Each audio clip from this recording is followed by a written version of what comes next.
Hi, it's Kate from ADHD Kids Can Thrive, and today I have a very special guest with me. Her name is Kristen McNeely. She's a licensed marriage and family therapist and board certified behavioral analyst in SoCal, Southern California.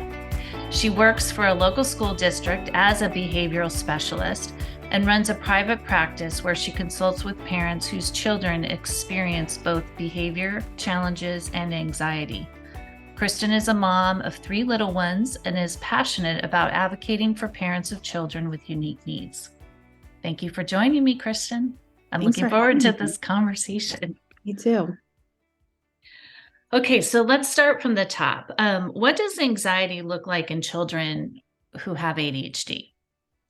Yeah, this is a really good question. We are hearing so much more about anxiety these days in general. And I think parents with kids with ADHD are becoming more aware of it too. I think it's important to remember that ADHD and anxiety are two separate disorders. They can absolutely be comorbid or co occurring, but they are two distinct disorders. And so it's really important that if you suspect your child has anxiety and know that they have ADHD, that you are consulting with a professional who knows how to kind of differentiate both of those things. With ADHD, you'll see things like trouble completing tasks, forgetfulness, difficulty following directions. Whereas with anxiety, you'll experience more like persistent worry or nervousness, or they'll be afraid of something without it being like an obvious fear. They might be irritable and have difficulty sleeping, or more of what we call somatic complaints like headaches or stomach aches. Both anxiety and ADHD, kids can have difficulty concentrating and a hard time relaxing. And so, again, it's really important to have a professional help with that distinction. With ADHD, the underlying issue is difficulty regulating attention, whereas with anxiety, the underlying issue is worry. Oh, is worry. Okay. And they can go very much in hand, right? They, Between they the two. can, absolutely. If you think about it, kids with ADHD, especially school age children, are presented with so many stressors. We all are, but kids with ADHD are going to probably feel more stress because of those stressors. Yeah. And so that can definitely trigger anxiety. So it's really important to be aware of it. Yeah. Okay. So what are some strategies to help a child pay attention and get things done? And I think how do you do that while keeping the anxiety low? Yeah, I think for kids with ADHD, especially, and kids with anxiety, really having predictability is really helpful. We don't want to make everything regimented, then we can start having other issues. But there is definitely something to be said for stability and predictability.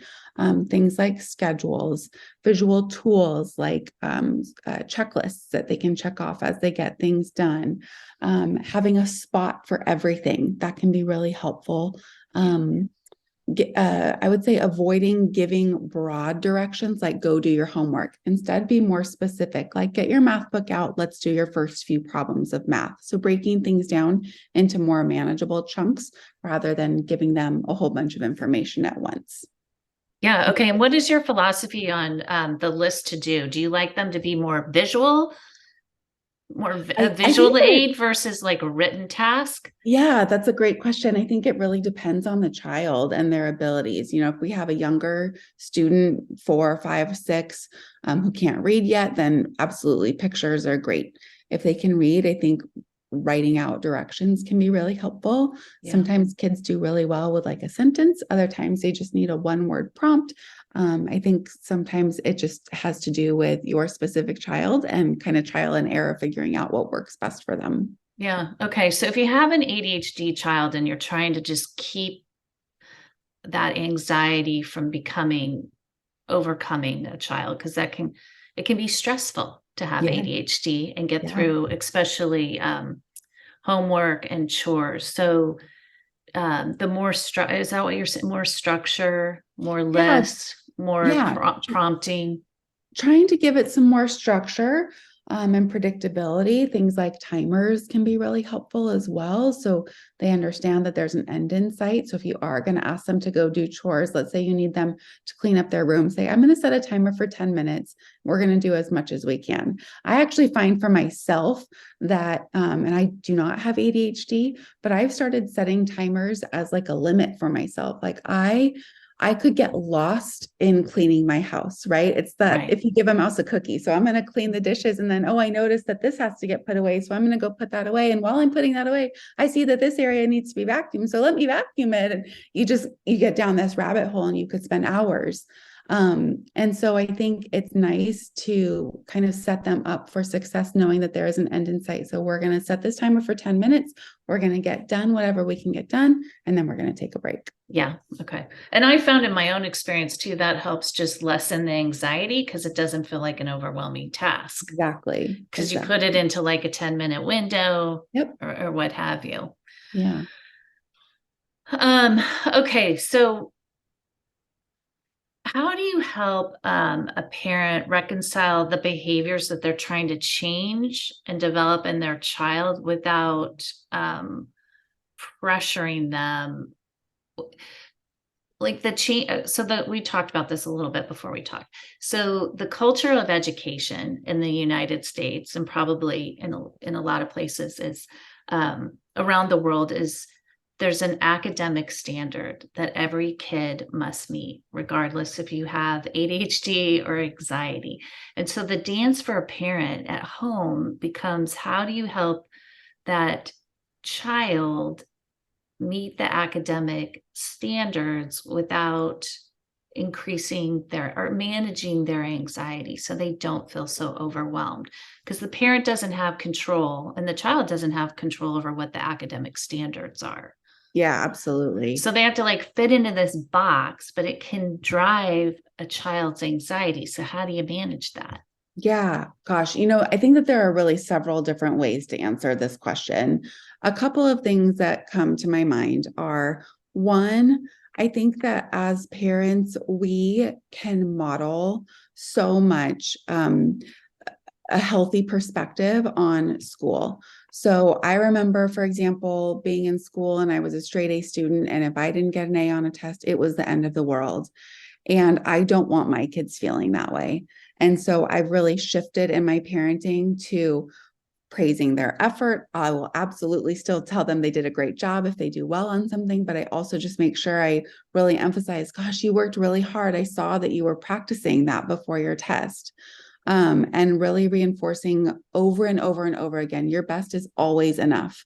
You can only do your best, and that's all that I expect. As they get older, I think starting to have more open conversations, especially with like older middle schoolers and high schoolers, talking about like, gosh, this seems like a lot of pressure. And I hear that we need to do this for school, but this is a lot. And so I'm going to help you. Let's make a plan for how I can help you get, this project done. Okay, let me ask you there. So as a child gets older, mhm. Are you suggesting that it's okay for parents to help their child if they're feeling overwhelmed with their schoolwork? I If think they're anxious and they're overwhelmed, I that's think the that they question. can help structure things. So Okay. I'm not suggesting that a parent does the work for them, but I am suggesting that a parent can absolutely step in and help them structure, break down the task into more manageable pieces of information for them either to learn about or tasks to complete. And then kind of, next level support if a child is really struggling at school, and this will vary state by state. But they may be eligible for something like a 504 plan if they have a diagnosis of ADHD, or even an IEP if they require specialized services at school. So making sure that parents are feeling well informed about what schools can offer if they have a child with ADHD, I think is really important. Yeah.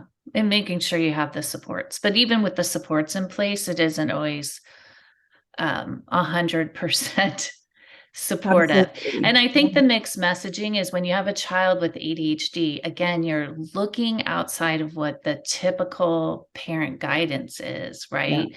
And Yeah. so a typical child who might not need structure and support and have things broken down for them when they're in junior high or even high school, right? But that's why I do this podcast and why I'm talking to you, because when anxiety and ADHD are kind of like in the mix, it's okay if you have to put more structure in Yeah. place, right? Absolutely. And I think Break for things those down. younger kids, it is okay to put a boundary in as far as work completion. If they're feeling overwhelmed with a task, I think it's okay to, you need to be in communication with your child's teacher, of course. But, I read all the time about on, different social media posts about, my third grader is spending 3 hours doing homework at night, and that's just not acceptable Right. on any level. And so, parents should absolutely feel empowered to step in and to communicate with their child's teacher and say, this was too much for them. And, how can we change the homework expectation, or how can I, support them in getting this project done? It might look like a few different things, but I think that, at some point it is absolutely okay to kind of step in and say, this is not working for my kid and this is making things much worse. Right. And to protect their mental health, right? Yeah, That's kind of exactly. why we're talking about this. Exactly. Okay, so this is your specialty. So so ADHD kids can struggle with definitely social anxiety, Mhm. and social skills, or they can struggle or I should say with emotional regulation. And Yeah. for some kids, this shows up in the academic setting in school. Mhm. So if a child's struggling at school, how can a parent go about getting support in that academic setting when it comes to social skills and emotional regulation? Yeah, I think step one for sure is to build a positive rapport with the school team, if at all possible. I know that everyone is in different situations, and sometimes there's been damage to the relationship between the parent and the teacher, or maybe the parent and administration. And so a lot of parents aren't so trusting of schools, and it's really hard once you get to that point. So trying to really establish a positive communication with your child's teacher from the get-go is really important. If they're struggling, then it is on the parents to really reach out and ask for support. Or I shouldn't say it's on the parent, but that is part of their role, that they can advocate for their child to get more support. This is another area of frustration for me, as I am on different social media sites and I see what parents are having to go through in order to access support for their kids. It's not my experience in the district that I work for. And so to see other districts just really failing kids is really hard. So I think Why do parents, you think that is? why do I think districts Yeah, are? why? Yeah, why? Yes. And where is that tension coming from between the parent and the district? Why can't they get on the same page? Yeah, I think And a lot of it is resources. I think, there are some districts that don't have the same funding, or that choose to allocate their funding differently. And so they don't have the support. In the district that I work for, we're really lucky in that the district has prioritized having low case numbers, having high staff to student ratio, so that we can really be an effective support to students. But not all districts are like that. And so then when you have parents asking for more supports for their kid, the district pushes back and, is feeling overwhelmed, or they try and, tell the parent that it's not an issue, or yada, yada. yeah. Um, So what so do you do if your district's pushing back? I think that I hear a lot of this, especially when kids are younger. It's like they're kicking the can down the road, yes. and that's not really in the interest of the child, when Yeah. anybody's doing that. So what would a I, parent do? I think you start by really educating yourself, really trying to find some good local information as far as what your rights are. Um, and then, I mean, if you have to, unfortunately, I think looking for professional advocacy support is needed at times. And hopefully it's not, a long-term thing. Sometimes parents just need to be educated on what their rights are and what's the best way to go about getting their child's needs met. And then they can be on their way, and it doesn't have to be a contentious situation. Nobody likes that. It doesn't make us as school team members feel very good. I know it can't possibly feel good for the parents to be in these contentious situations. So whenever possible, feeling like you are empowered yourself to advocate for your child, I think is the most effective way to go about things. But if you're feeling like you need support, then I think that parents should go ahead and go that route. Okay. And support can mean beyond learning disabilities or sitting still in the Yes. classroom, right? So Yes. if emotional dysregulation is showing up in the school, how does a parent go about like trying to get the right support for their child in Yeah, I mean, those it's the instances? same thing. A lot of times I'll hear people saying, you go get them evaluated by a private, psychologist or practitioner. And you certainly can, but you really don't have to, or you should not have to. Um, School districts are obligated to assess when a child is having difficulty in the school setting. That includes social emotional behavior disorders. So if a child has anxiety and it's impactful on their academic or social emotional performance in school, they may qualify for an IEP. They do not need to go get a private diagnosis in order to access that IEP. Again, I think that this is when it kind of comes into, what do the districts do or not do. Right. If it is helpful to go get a private diagnosis and it's affordable for a family, then there's nothing wrong with going that way. But unfortunately, when you go a private diagnosis route, it can become very costly, very time consuming, and not all parents have those kind of resources. So, Yep. Okay. Okay. So let me ask you, I think I saw it on your social media, which I thought was really good, was how does a parent go about helping their child develop coping skills? yeah, this is a great question. This comes up really frequently on my account and questions that people send me. I think the two biggest things that I say are modeling yourself and practicing when your child is calm. And this is always an aha moment, no matter how many times I say it on my account. And I think it's because, the nature of Instagram as you grow. And so you have people who've never seen your previous Yeah. content. But it's like a light bulb goes off for people. When I say you have to practice when they're calm, they're like, oh, I hadn't thought about that. And I think that there are a couple of different factors that come into play when we're not.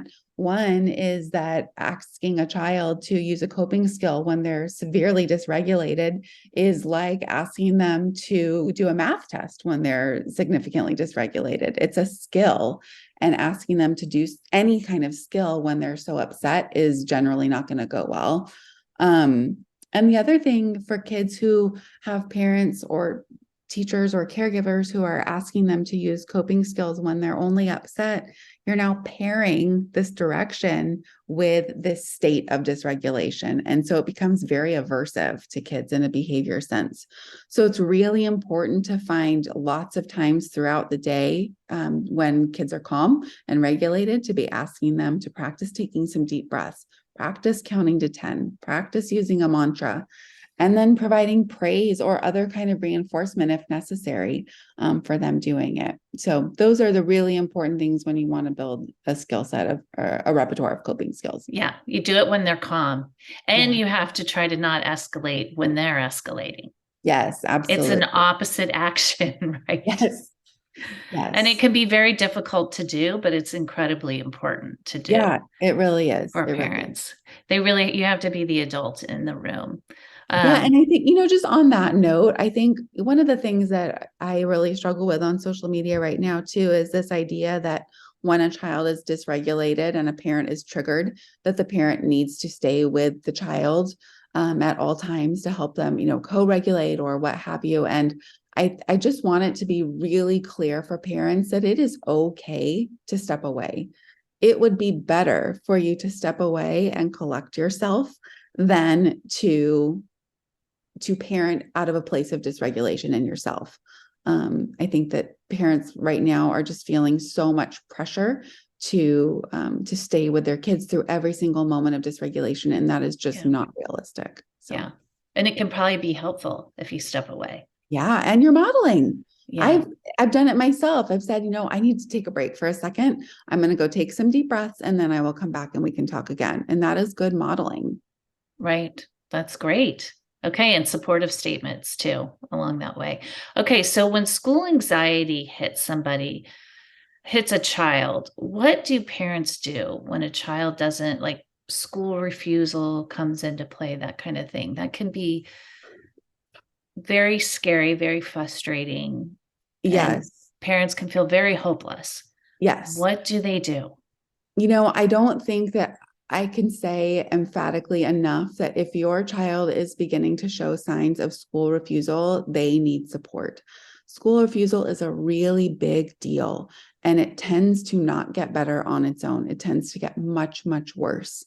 Um, and so I think that when parents are seeing those initial signs of anxiety at school, that they need to be reaching out for support. They need to be getting in touch with the school counselor, the school psychologist, the principal, the teacher, really start to communicate, this is what my child is saying at home, or this is how my child is acting at home. How are you seeing them at school? Are you seeing any of this? If their grades are changing, if their sleep habits are changing, if their peer relationships are changing, any of those things are signs of problems ahead. And so parents really do want to get support as quickly as possible. Okay, and get the school on board and possibly look for outside support as well, Yeah, for sure. like a therapist. I'm thinking, Yes. Yes. yeah, like I build think, the team yeah, around. this is one situation where I will say that typically the support that a school can provide is probably not enough. They are probably going to want an outside therapist who is well trained in anxiety and cognitive behavior therapy and all those evidence-based practices to be working with the child and the parents, because especially with school refusal, parents have a really big role in supporting their kiddo. Okay, and is it something that can be resolved in time? Yes, absolutely. It can be resolved, but it does need a plan. A lot of times, these kids need a really systematic plan to get them back into school. And that's why I think that having that professional support is really helpful. Yeah. It also is helpful because the school will need to be on board. Sometimes we develop plans for students where they're not expected to attend school for the full day for a brief time. And so the school team needs to be on board with that as well and understand why that's really important. Okay. Okay, that's good to know. Okay, another question is, how do we build in motivation for an ADHD child? And, like, why might we, as parents, feel okay with doing that? Yeah. This is another hot topic, especially in the Instagram world. So I think it's really trendy right now to talk about intrinsic motivation, and we only want them to be intrinsically motivated. But one thing that I never see in those topics of conversation is people explaining how to get the child to be intrinsically Right. motivated. And the way that you get them to be intrinsically motivated is by helping them to experience a success. And sometimes, in order to experience the success, they need an external motivator. So something, some type of reward. And I just wish that parents would feel okay about that. Yeah. It's sad to me to see, especially parents of kids with ADHD, they are just being lied to on social media when they're told that their child needs to be intrinsically motivated. Because it's about the exact opposite, right? When you have ADHD, it means that an ADHD child may not be self-motivated or Right, self-directed. right. Because it's hard. Yes, it's It's hard. hard. They're immature. They don't Yeah. understand how their actions today affect their future, right? All the things that ADHD Yeah. is. Yeah. It's hard for them to regulate their attention long enough to get Yes. everything done. And so, yeah, so to be intrinsically motivated, it's hard to be intrinsically motivated when you've never experienced the success of actually doing something. Right. So it's okay for a parent to build in some real-time motivation. I would say it's not only okay, I would say that it's necessary for a Okay, child. thank you. You were giving a blessing to all the parents who are Yes, struggling with this. I And I am. will say, as a parent, you're going to do this, even though you're friends of typical kids, neurotypical kids are not going to need to do this. Right. You cannot compare yourself to your friends who are raising and parenting neurotypical children. Yeah, They're absolutely. going to be parenting in a different way. Yeah. I think, I always come back to also, even if you have typical kids, there is nothing wrong with using motivation at times. We do not work for free. I love my job. I'm really passionate about what I do. I love helping parents. But I don't work for free, even though I love it. And none of us do. And so to ask a child to do something non-preferred that's really difficult for nothing is just kind of crummy.